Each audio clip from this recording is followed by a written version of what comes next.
I don't know the aluminum.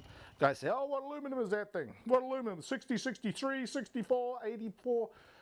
I have no clue, dude. I've got some experience on these things coming apart and then going into my primary chain and then popping windows in the side of my primary. So, okay, we developed clutch baskets for the guy that's aggressive with his bike and has got more power than stock. 100 horsepower and above needs to replace the basket. Our baskets are forged, which is unique to us, and then remachined. The webbing has been designed to strengthen the basket. We've tested on 300 horsepower bikes and had the snot beat out of them, and our baskets held up. We got one for V-Rod, twin cam, and Milwaukee 8 motors. If you can, put the DP plates in them, put the Trask power plate on it with the Trask basket, and you won't have any clutch issues. You can go out there and do wheelies, do whatever you want with them.